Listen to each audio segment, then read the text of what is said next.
신앙생활을 하다가 보면 이 하나님의 일하시는 방식이 도무지 우리 머리로는 이해가 안 될 때가 참 많습니다. 하나님은 왜 이런 식으로 일하시지? 그러니까 이런 질문을 던지면서 이 머리가 갸우뚱거려질 때가 한두 번이 아닌데요. 특히 이제 목회를 하다가 보면은 너무너무 주님 사랑하고 또 말씀대로 살려고 애쓰는 그런 가정이, 또 그런 가정의 자녀들이 이런저런 아픔을 만나고 이해가 안 되는 일들을 겪는 걸 보면 이런 질문이 저절로 나오는 것 같습니다. 이 오늘 본문 말씀도 그런 케이스인데요.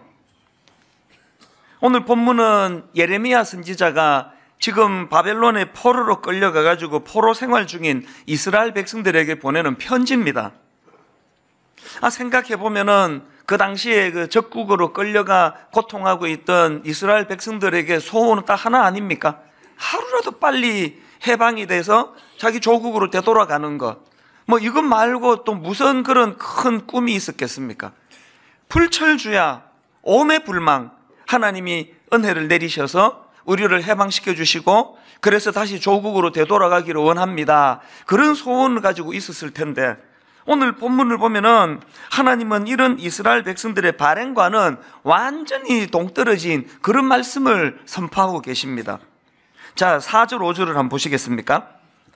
만군의 여호와 이스라엘의 하나님께서 예루살렘에서 바벨론으로 사로잡혀 가게 한 모든 포로에게 이와 같이 말씀하시니라. 무슨 말씀을 주시나? 5절입니다. 너희는 집을 짓고 거기에 살며 텃밭을 만들고 그 열매를 먹어라. 심지어 6절, 아내를 맞이하여 자녀를 낳으며 너희 아들이 아내를 맞이하며 너희 딸이 남편을 맞아 그들로 자녀를 낳게 하여 너희가 거기에서 번성하고 줄어들지 아니하게 하라. 지금 그 포로로 끌려가 포로 생활하는 그분들은 지금 일각이 여삼춘데 하루라도 빨리 해방이 돼서 자기 조국으로 돌아가기를 원하는데 이 하나님의 이 무슨 청천벽력 같은 말씀입니까? 거기 오래 머물면서 거기서 잘 살으라는 거예요. 네 아들이, 네 딸이 거기서 사위도 보고 며느리도 보고 이게 도대체 이게 무슨 말씀입니까? 그 포로로 끌려가 있던 이스라엘 백성들이 아마 이 예레미야의 편지를 읽는다고 그 상상을 해보면은요, 아마 얼굴이 노랗게 변했을 거예요. 이게 어떻게 되는 건가? 여러분 다 아시는 그 나치의 아우슈비츠 수용소에 gat혀있던 유대인들 아시잖아요. 제가 어느 글에 보니까 1944년도에 그 아우슈비츠 수용소에 있던 유태인들이 그 해에 그 12월 25일부터 연말까지 딱 일주일 아닙니까? 그 일주일 사이에 엄청난 유대인 재소자들이 갑자기 죽었다는 거예요. 무슨 일이 있어서 이렇게 갑자기 사람이 이렇게 많이 죽었나 보니까요. 아마 그 당시 그 아우슈비츠 수용소에 있던 유대인들 사이에 막 이런 막 말들이 이제 소문이 돌았나 봅니다. 이번 크리스마스에 특별 사면 된대. 이번 크리스마스 때 우리가 이제 특별 사면이 되어서 이제 집으로 돌아갈 수 있단다. 막 그런 말들이 이제 막 전해진 거예요. 그랬는데 12월 25일 크리스마스가 지나도 그런 소문과는 달리 사면의 소식이 전혀 없는 거예요. 그러다가 보니까 너무너무 희망과 기대를 가지고 들떠 있다가 그것이 그냥 헛소문이라는 것이 판명이 되니까 절망해서 죽어간 사람이 그렇게 많다는 겁니다. 이런 이야기들이 뭘 의미합니까? 인간은 현재 삶은 좀 힘들어도 희망이 있을 때 살 수 있는 능력이, 에너지가 나오는 거 아니겠습니까? 그런데 지금 오늘 본문을 가만히 보면은 하나님께서는 오로지 그 바벨론 포로로 끌려간 이스라엘 백성들은 이제 하나님이 곧 우리를 해방시켜 주실 것이다. 그 꿈에 그냥 찬물을 끼얹는 그런 말씀을 지금 선포하고 있는 거 아닙니까? 더군다나 본문 7절 말씀은요, 그 상처난 가슴에 소금을 뿌리는 것 같아요. 7절을 한번 보십시오. 너희는 내가 사로잡혀 가게 한 그 성읍의 평안을 구하고 그를 위하여 여호와께 기도하라. 지금 하나님께서 그 너희들 그냥 막 일주일 뒤에 내가 풀어줄게. 일주일 뒤에 이제 너희들 조국으로 되돌아갈 수 있다. 그러니 니들도 그 포로로 끌고 온 그 사람들을 니들도 용서해라. 그러면은 이야기가 좀 다르지만 지금 억장이 무너지는 말씀을 선포하고는 지금 망년자실에 있는 그들한테 그 원수들을 용서해라. 여러분, 이게 수용이 되겠습니까? 그 하나님은 왜 일을 이렇게 하시느냐고요.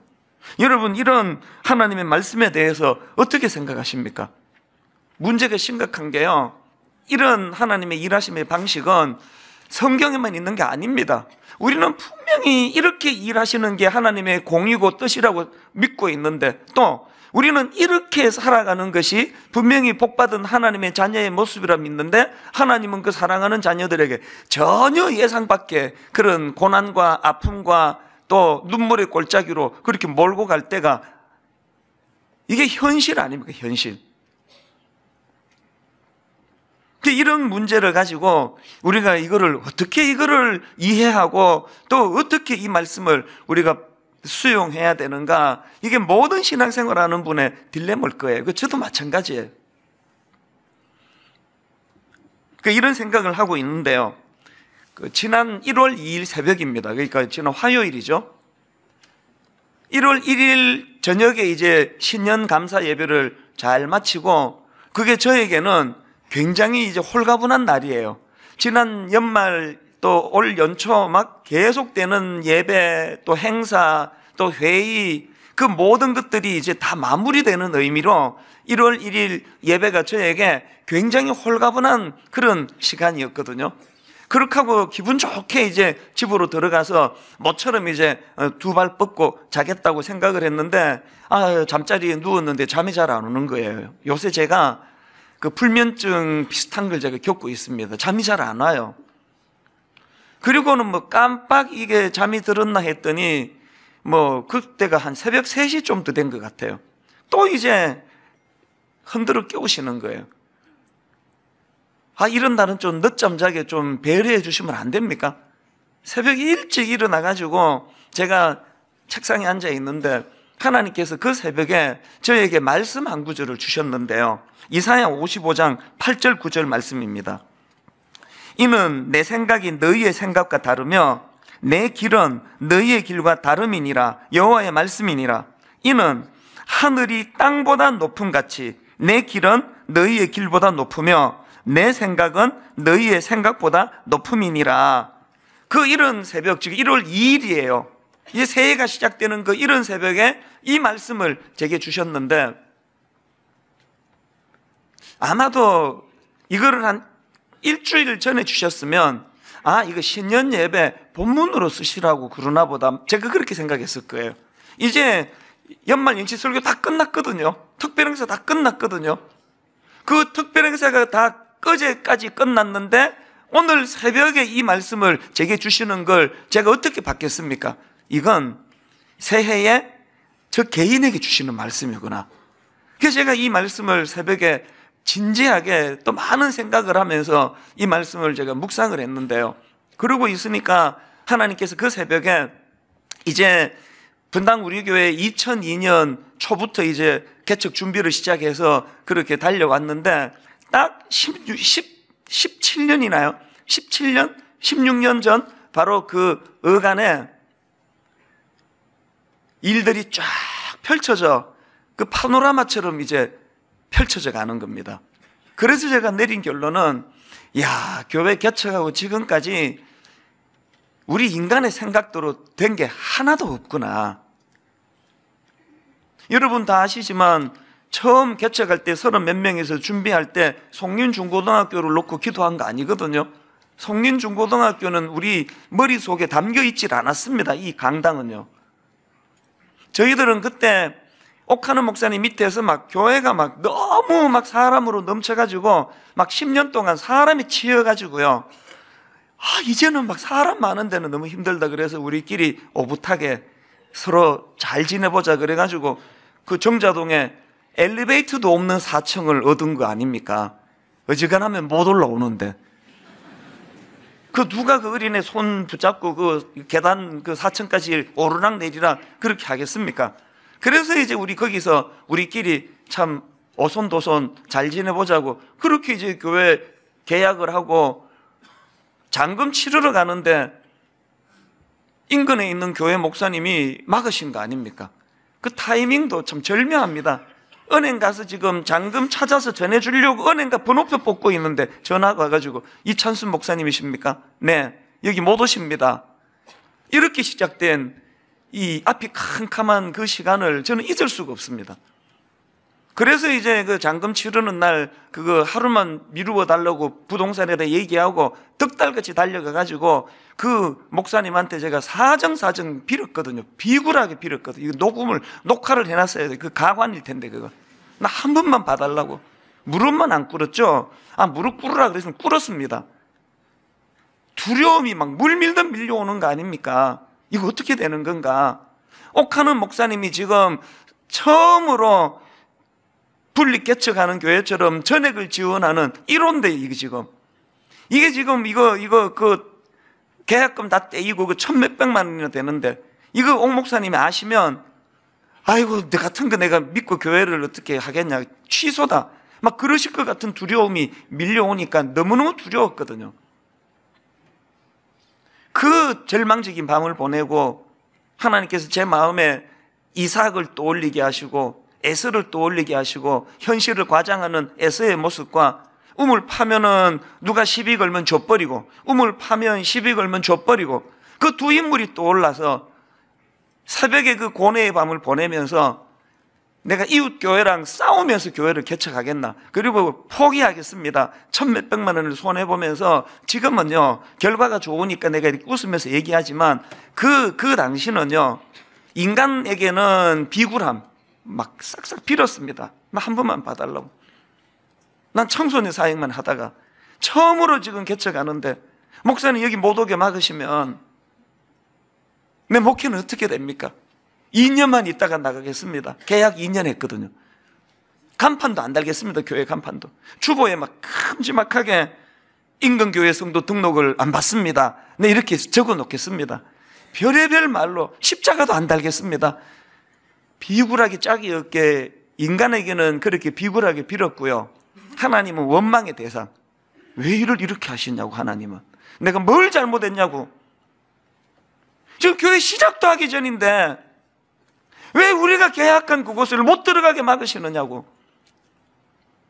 근데 여러분 그 새벽에 에스를 생각하고 이삭을 생각해서 깨끗하게 그 공간을 포기해야 되겠다, 천몇백만 원 손해봐야 되겠다, 이웃교회랑 싸움질하면서 교회를 시작하는 거 옳지 않다, 그렇게 하고 포기했던 그 포기가요 딱 이 새벽에 주신 말씀, 이는 내 생각이 너희의 생각과 다르며 내 길은 너희의 길과 다름이니라. 이 하나님 말씀에 내가 순종했기 때문에 상상을 초월하는 이런 송린중고도 이 만평이나 되는 이 공간에 하나님의 은혜가 부어지는 그런 일들이 일어났다는 걸 제가 1월 2일 새벽에 말씀을 묵상하면서 이것들이 쫙 펼쳐지는 거예요. 제가 깨달은 게, 새삼 깨달은 게요, 여러분 하나님은요 우리에게 좋은 것 주기 원하시는 분이에요. 그런데 하나님은 우리에게 그것이 소중하면 소중할수록 테스트를 거쳐서 주시더라고요. 테스트를 거쳐서. 왜 1월 2일 새벽에 제가 이 이사야 55장 8절 말씀을 하나님이 제게 주시고, 그리고 또 지난 16년의 세월을 하나님이 어떻게 인도해 주셨고 우리 생각과 다르신, 그리고 또 하늘이 땅보다 높음 같이 또 내 길은 너희의 길보다 높으며 내 생각은 너희의 생각보다 높음이라는 이 말씀을 어떻게 구현해 주셨는가를 왜 저에게 펼쳐 보여주셨을까요? 송구영신 예배 때 고백했잖아요. 저는 지금 많이 두려운 상태예요. 마음이 많이 두려워요. 지금 지난 16년 동안 하나님의 특별한 은혜로 무탈하게 큰 어려움 없이 여기까지 달려왔지만, 이제 시간이 갈수록 죄성을 지닌 우리 인간은요 시간이 갈수록 못된 자아가 되살아나고 고집이 살아나고 그런 조짐이 또 보이고, 그러니까 두려운 거예요. 그 1월 2일 이런 새벽에 하나님 저를 흔들어 깨우셔가지고 이 이사야 55장 8절의 말씀, 이 말씀을 내게 주시면서 지난 16년을 쭉 살펴보게 하신 것은요, 그래서 제가 그 새벽에 새삼 깨달은 게 뭐냐 하니까요, 내가 원하는 방식으로만 일하지 않으시는 하나님, 인간의 생각과는 다른 방식으로 일하시는 하나님. 그래서 제가 새해 벽두에 그 새벽에 저 자신에 대해서 두 가지를 점검하게 된 겁니다. 그 새벽에 첫 번째 점검이 뭐냐, 나는 혹시 내 생각과 내가 원하는 방식만 옳다고 고집하는 경직된 태도에 빠져 있지 않은가. 두 번째 질문이 뭐였냐 하니까, 나는 혹시 내가 듣고 싶은 말만 듣기 원하는 잘못된 태도에 빠져 있지는 않은가. 이 두 가지가 자꾸 점검이 되는 거예요. 제가 왜 교회를 생각하면 두려운지 아십니까? 인간은요, 내버려두면 고집불통이 돼요. 내버려두면 점점 그렇게 고집이 세고 자기 주변에 자기 생각과 비슷한, 자기를 동조해주는 이런 사람들로만 포진을 시키는 게, 그게 인간의 죄성이에요. 이제 초심을 시기적으로 잃을 때가 지금 된 거 아닙니까?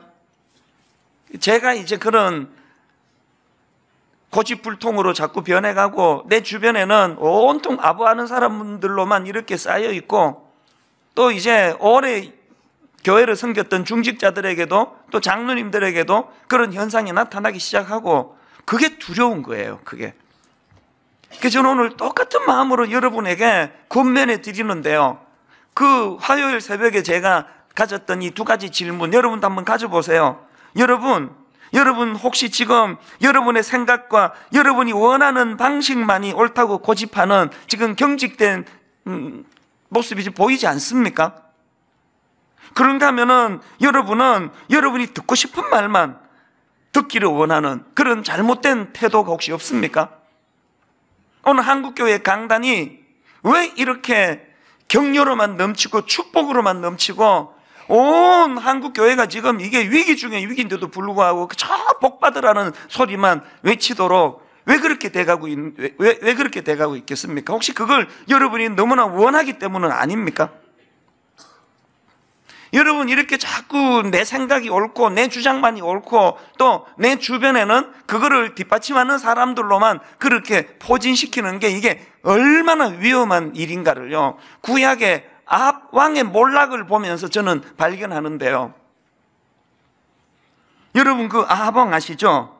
이 아합 왕이 남유다의 여호사밧 왕에게 무슨 제안을 하느냐, 우리 함께 이웃 아람 나라를 공격하자는 겁니다. 여호사밧은 아합 왕의 사돈이거든요.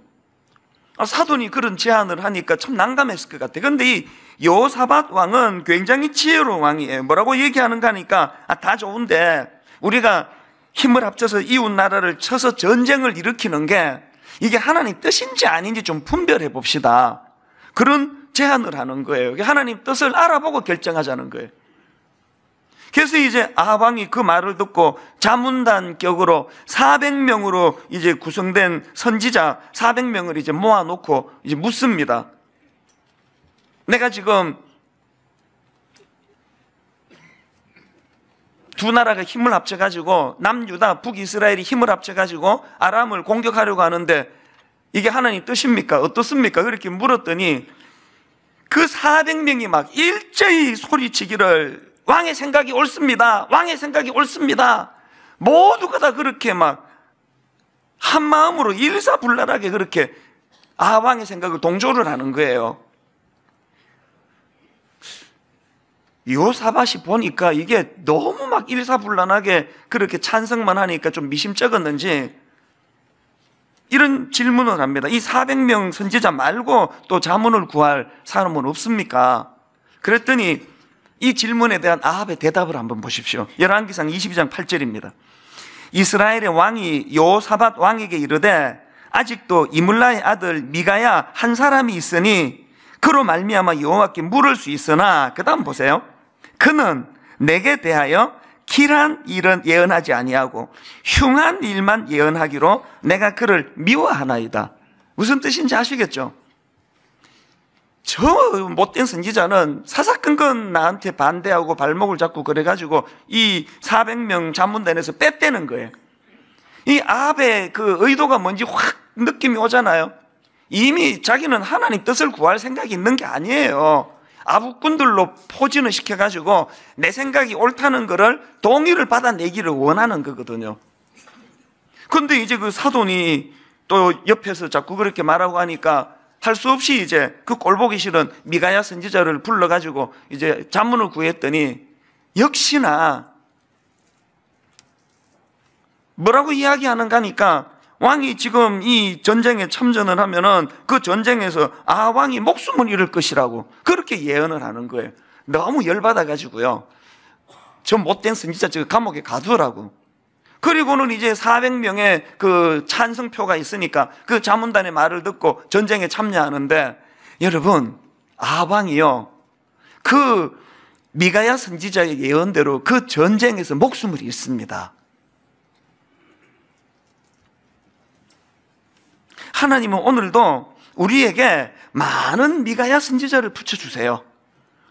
주의 종을 통해서 또 다락방의 순장님을 통해서 이런저런 교제하는 사람들을 통해서 많은 미가야를 붙여주세요. 그런데 오늘 우리가 경직되면 경직될수록 그 미가야를 다 내치는 거예요. 그 자꾸 나한테 쓴소리 나는 저 사람은 듣기 싫다고. 수많은 심리학자들 얘기가 그래. 성공하는 사람일수록 그런 현상이 더 심하대요. 듣고 싶은 얘기만 듣고 싶다는 거예요. 그래서 저는 새해가 너무너무 교회적으로 중요하고 정말 이 새해에 우리가 하나님 앞에 아버지 내 이 경직된 생각, 내 생각만 옳고 내 주장만 항상 옳고 오죽하면 오늘 본문 8절을 한번 보십시오. 만군의 여호와 이스라엘의 하나님께서 이와 같이 말하노라 너희 중에 있는 선지자들에게와 점쟁이에게 미혹되지 말며 너희가 꾼 꿈도 고지 듣고 믿지 말라. 하나님 왜 이런 말씀을 주실까요? 7절까지 주신 하나님의 말씀이 백성들이 마음에 하나도 안 드는 거거든요. 자기들은 일찍 지금 포로 해방돼서 지금 조국에 돌아가고 싶은데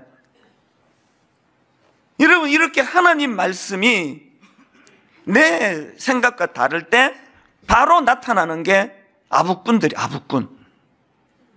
이단이 이렇게 지금 득세하는 거 뭘 의미하겠습니까? 그렇기 때문에 여러분 2018년도에 저나 여러분들이 이런 지금 위기를 마음으로 느끼고요. 이를 악물고 몸부림해야 되는 말씀이 하나 있는데 이사야 26장 4절입니다. 너희는 여호와를 영원히 신뢰하라. 주 여호와는 영원한 반석이시미로다. 그래서 저는 오늘 새해를 맞이해서 여러분 우리가 하나님을 향한 신뢰 이것과 관련해서 한 두 가지 권면의 말씀을 드리려고 하는데요. 첫째로요, 기도로 그 신뢰를 강화해야 합니다. 오늘 본문의 흐름을 한번 보세요. 11절에서 여호와의 말씀이니라 너희를 향한 나의 생각을 내가 아나니 평안이요 재앙이 아니니라 너희에게 미래와 희망을 주는 것이니라. 이런 놀라운 말씀을 주시고는 바로 그 다음 12절에 너희가 내게 부르짖으면 내게 와서 기도하면 내가 너희들의 기도를 들을 것이요. 지금 하나님을 향한 신뢰의 문제를 기도로 연결시키고 있지 않습니까? 그리고는 이제 13절을 보십시오. 너희가 온 마음으로 나를 구하면 나를 찾을 것이요 나를 만나리라. 이것은 여호와의 말씀이니라 나는 너희들을 만날 것이며. 여러분 이 말씀의 흐름을 한번 보세요. 하나님이 지금 원래 내 계획은 너희들을 그 바벨론 포로로 오래 지금 내가 두기를 원하는데 또 너희들이 막 나한테 열심히 기도하면 내가 또 생각이 바뀌어가지고 일찍 풀어줄지 아니. 그 얘기가 아니에요. 하나님은 당신의 신뢰를 말씀하시고는 기도를 요구하시는데 그 기도를 통해서 하나님을 만날 수 있다는 거예요. 뭘 의미합니까? 여러분 기도는요 어떻게 하면은 하나님의 생각을 바꾸어가지고 내가 얻고 싶은 걸 얻어내는가, 그게 기도가 아니고요. 기도는 하나님을 만나는 통로예요. 그리고 하나님을 만나면 하나님 하시는 일이 다 납득이 되는 거예요. 하나님 하시는 일에 승복이 되면 내 마음에 평안이 오는 거예요. 이게 기도입니다. E.M. 바운즈가 쓴 기도에 내 인생이 달렸다 이런 제목의 책에 보면 너무 인상적인 짧은 한 문장이 있는데요. 한번 들어보세요. 기도는 하나님을 인생의 사소한 문제들 안으로 모시고 온다. 저는 이 말씀이 너무 와닿아요. 기도는 하나님을 인생의 사소한 문제들 안으로 모시고 온다. 그 책에 로마서 12장 12절 13절을 예시로 들고 있는데 한번 보십시오. 소망 중에 즐거워하며 환난 중에 참으며 기도에 항상 힘쓰며 성도들의 쓸 것을 공급하며 손 대접하기를 힘써라. 제가 저기 노란 글씨로 써드린 한가운데 있는 기도에 항상 힘쓰며 그 앞부분을 한번 보세요. 소망 중에 즐거워하고 환난 중에 참으며, 지금 소망과 환난은 우리 인간 내면에서 일어나는 내면의 문제 아닙니까? 그런가 하면 저 가운데 노란 글씨 기도에 항상 힘쓰며 그 다음 나오는 성도들의 쓸 것을 공급하며 손 대접하는 문제, 이건 우리 외부 활동의 문제 아닙니까? 그러니까 우리 안에, 우리 내면의 생각이나 우리가 활동하는 그 모든 그 한가운데에 기도에 항상 힘써며라는 이 말씀이 들어가 있는 게 뭘까요? 우리 내면의 혼란스러운 생각의 문제나 우리가 사람을 만나고 섬기고 활동하는 그 모든 문제에 기도를 통해서 하나님을 개입시키라는 거예요. 왜? 기도는 하나님을 인생의 사소한 문제들 안으로 모시고 오는 도구이기 때문이에요. 나그네 인생길 가운데 여러분, 기도라는 이 도구를 통해서 그 골치 아프고 그렇게 마음이 상하고 억장이 무너지는 그런 여러 아픈 상황을 홀로 그것을 견디지 말고 기도를 통해 그 문제에 하나님을 개입시키는, 그래서 신실하신 하나님을 경험하는 그런 저와 여러분 되시기를 바랍니다. 그런가 하면은 두 번째로 권면의 말씀이 뭐냐? 뭘 믿어야 되는지 아십니까? 여러분, 하나님 향한 신뢰는요, 하나님 주시는 소망이라는 열매로 나타난다는 사실이에요. 11절, 여호와의 말씀이니라. 너희를 향한 나의 생각을 내가 아나니 평안이요 재앙이 아니니라. 너희에게 미래와 희망을 주는 것이니라. 우리가 이 말씀을 믿는다면요, 하나님이 바로 그 바벨론 포로들을 그 다음날 풀어주시거나 70년의 시간을 하나님께서 연단을 시키시거나 어떻게 일하시든지 간에 우리 모든 인생의 결론은 하나님 주시는 희망, 평안, 미래를 평안으로 인도하시고 희망으로 이끄시는 그 하나님에 대한 소망으로 우리가 연결이 돼야 된다는 겁니다. 그 정자동에 그 상가 조그만한 엘리베이터도 없는 70평짜리를 얻어서 입주도 못하고 1,000몇백만 원 손해보는 억장이 무너지는 가슴 아픈 일을 겪었다 할지라도 그 일에 하나님이 개입하시니까 그것이 이렇게 우리 교회에 소망으로 열매가 나타나는 것처럼요. 저는 처음에 그 미국으로 이민 가가지고 이제 영어권 고등부에 보조교사를 한 적이 있습니다. 이게 다 이제 영어권 애들이니까요. 설교도 영어로 하고 분만 공부도 영어로 하고 애들 대화도 영어로 하고 그래가지고 저는 이제 교사가 될 수는 없는 거예요. 분만 공부를 영어로 해야 되는데 이게 안 되는 거 아닙니까? 그래서 이제 할 수 없이 이제 아이고 그냥 고등부 가서 시다발이나 해야 되겠다. 그래서 이제 그 보조교사 어디 가서 뭐 이렇게 뭐 애들 간식이나 날라주고 그런 일을 제가 했는데요. 제가 잊혀지지 않는 게 그렇게 영어권 고등부를 제가 봉사하고 있을 텐데요. 그 문학의 밤 같은 그런 거였던 것 같아요. 거기에 잊혀지지 않는 노랫말 하나를 그 아이들이 이제 부르는 거예요. 엘샤다이 엘샤다이 엘에요나 아도나이 영원히 동일하신 주의 이름의 능력 엘샤다이 엘샤다이 엘캄카나 아도나이 찬양하며 높이리 엘샤다이. 저는 지금 이제 한국말이 있어서 이렇게 부르는데 이걸 다 이제 앞에 거는 히브리어고 나머지는 다 영어로 부르니까 저는 이게 뭐 뜻도 몰랐고 뭔지도 몰랐습니다. 24살 때. 그래가지고 그 가사를 하나도 기억을 못하는데 딱 하나만 기억했습니다. 엘샤다이 엘샤다이 내 30몇 년 이렇게 불렀거든요. 이상하게 저 찬양이 우리나라 또 번역되고 오지도 않아요. 뒤져보니까 저런 그 번역된 곡이 있긴 있더라고요. 저기 나오는 엘샤다이, 엘샤다이는요, 전능하신 하나님 이런 뜻이고요. 그 다음에 이제 첫째 줄에 그거 아닙니까? 엘샤다이, 엘 에요나 아도나이, 이건 지극히 높은 곳의 하나님 이런 뜻이고요. 그 다음에 이제 그 셋째 줄에 나오는 엘샤다이, 엘 캄카나 아도나이, 이건 내가 주를 사랑하나이다 이런 뜻이래요. 제가 뭐 어떻게 압니까? 그런데 제가 나중에 이제 신학교 들어가서 보니까 이 엘샤다이, 전능하신 하나님이라는 이 하나님의 이름이요, 창세기 17장에 가장 먼저 나오는 거예요. 이 창세기 17장의 배경이 어떤가 보니까요, 여러분 창세기 15장에서 하나님께서 아브라함에게 너 하늘을 쳐다봐라, 너의 자손이 저 별처럼 많아질 거라 그런 약속을 주시지 않았습니까? 그랬는데 그 약속을 주시고는 이거 뭐 하늘의 별 같은 자손은 둘째치고 애가 하나도 안 생기는 거예요. 그래서 이제 그 창세기 17장에 보면은 이제 오랜 시간이 지나도 아기 소식은 없고, 더군다나 자기 아내 사례는 이제 생리가 끊어져 가지고 인간적으로는 더 이상 이제 아기를 낳을 수 있는 상황이 아니에요. 그런 낙심된 상황에서 하나님이 아브라함을 만나 주시는데, 자, 창세기 17장 1절이 그 장면입니다. 아브라함이 99세 때에 여호와께서 아브라함에게 나타나서 그에게 이르시되 나는 전능한 하나님이라, 너는 내 앞에서 행하여 완전하라. 여기 나는 전능한 하나님이라, 이게 엘샤다예요.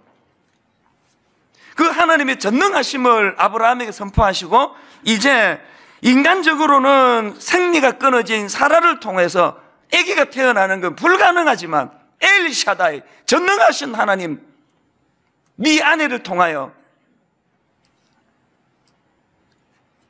자식을 줄 것이라는 약속을 하시거든요. 그 약속을 받은 아브라함의 태도를 한번 보세요. 창세기 17장 7절, 굉장히 이 모습이 재밌습니다. 아브라함이 엎드려 웃으며 마음속으로 이르되 100세 된 자식이 어찌 자식을 낳을까? 사라는 90세니 어찌 출산하리요? 여기 보니까 지금 아브라함의 이중적인 태도가 뭡니까? 겉으로 보여지는 행위는요, 자녀를 주시겠다는 약속 앞에 몸은 엎드려 있습니다. 하나님이 경배합니다. 그러나 마음으로는 불신, 비웃고 있습니다.